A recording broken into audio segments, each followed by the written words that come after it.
Hi friends, welcome to our channel. ఇవాల్టి video వచ్చేసి blouse కటింగ్ని చూపించబోతున్నాను. ఈ ఆదికి ఇచ్చిన బ్లౌజు ఇంతకుముందు నేను కుట్టిన బ్లౌజే అండి.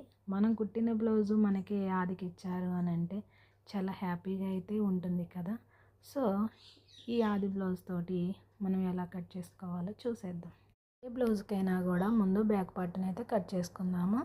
ఆది బ్లౌజ్ యొక్క చివరలు మనం కుట్లేసాం కదా, ఆ రెండు ఒక చోటుకు తీసుకొచ్చి బ్యాక్ పార్ట్ని అయితే కొలుచుకోవాలి.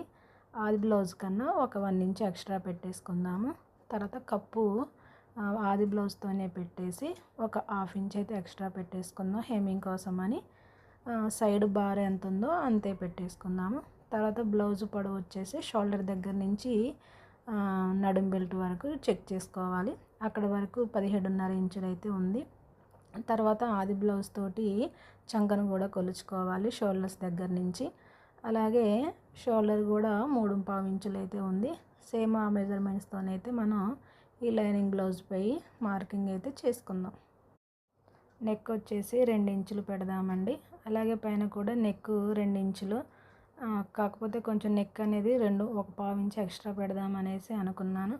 అలాగే షోల్డర్ వచ్చేసి 3.5 ఇంచులు పెట్టేసి చంక లూజు 6 ఇంచులు అయితే పెట్టేద్దాం. నెక్ షోల్డర్ కలిపి ఎంత అయితే ఉందో మనకు ఇక్కడ మార్కింగ్ చేసే చోట కూడా సేమ్ అంతే రావాలండి.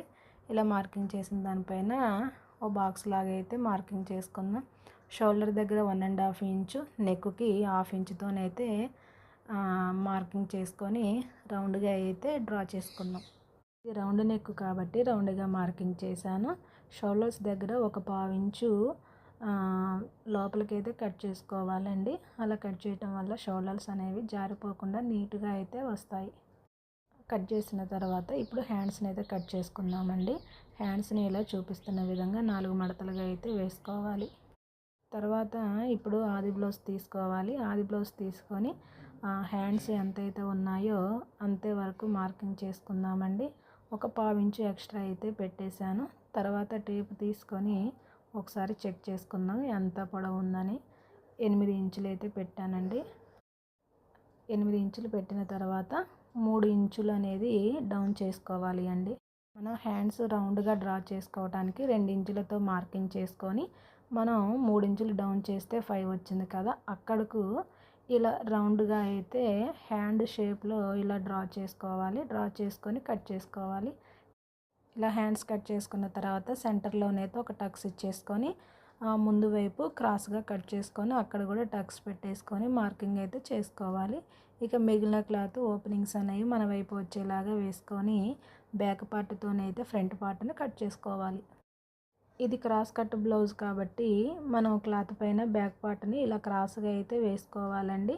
నెక్ తప్ప మిగిలిన క్లాత్ మొత్తం కూడా యాస్టీస్గా ఎలా ఉందో అలా అయితే మార్కింగ్ చేసేసుకుందాం. మనకి కొంచెం చంక దగ్గర జాయింట్ అయితే పడుతున్నాయి.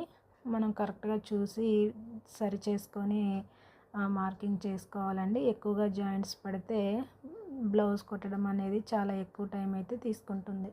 అది బ్లౌజ్ తోటి ఏ బ్లౌజ్కైనా కూడా ఉక్సుల పట్టీతోటి నెక్ అనేది చెక్ చేసుకోవాలండి. ఇలా చెక్ చేసుకొని రౌండ్గా డ్రా చేసిన తర్వాత మొత్తం మార్కింగ్ అయితే చేసుకుందాము.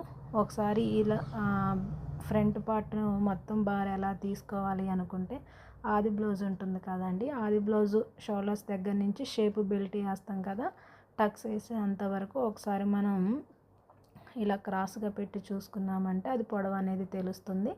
సేమ్ అది ఎంతవరకు అయితే వచ్చిందో అంతవరకు మార్కింగ్ చేసుకొని కూడా కట్ చేసుకోవచ్చు. మనకు ఉల్టా పల్టా తెలవడం కోసం నేను మార్కింగ్ అయితే చేసుకున్నాను. అలాగే చంకలో కొంచెం జాయింట్స్ పడుతున్నాయి కదా, దానికి కూడా క్లాత్ అయితే కట్ చేసుకున్నాను.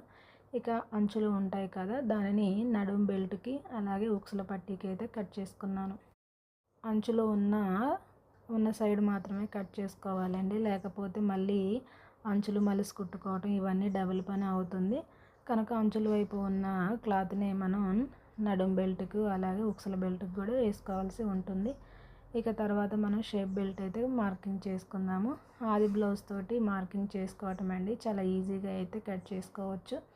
ఒక పార్ట్ని అయితే కట్ చేసుకున్నాం కదా, రెండవ షేప్ బెల్ట్ కోసం ఇలా జాయింట్స్ అయితే పడుతున్నాయండి. జాయింట్స్ పడ్డా కూడా ఏమీ కాదు, మనం ఇలా మొదటిగా కట్ చేసుకున్న దానితోటి మార్కింగ్ అయితే చేసుకొని రెండో పార్ట్ని కూడా కట్ చేసుకుందాం. మనం బ్యాక్ నెక్ కట్ చేసిన పార్ట్ ఉంటుంది కదండి, అదేమో మనం కాజాల పట్టీకి యూజ్ చేసుకుందాం. అలాగే హ్యాండ్స్కి కూడా కొంచెం జాయింట్స్ అనేవి పడుతున్నాయి, వాటిని కూడా కట్ చేసుకుందాము. ఈ ముక్కలు అయితే హ్యాండ్స్కి అయితే సరిపోతాయండి. మొత్తం 4 ముక్కలు అయితే పడతాయి. 4 ముక్కలను అయితే కట్ చేసుకుందాం. అలాగే హెమ్మింగ్ కోసం అని క్రాస్ ముక్కలు ఉంటాయి కదా, వాటిని కూడా చూసి కట్ చేసుకోవాలి. ఇక ఇది ఫ్రెండ్స్ ఇవాల్టి వీడియో. ఈ వీడియో మీకు ఎలా అనిపించిందో కామెంట్ సెక్షన్లో కామెంట్ చేయండి. అలాగే కొత్త వాళ్ళు చూస్తున్నట్టయితే మన ఛానల్ని సబ్స్క్రైబ్ చేయండి.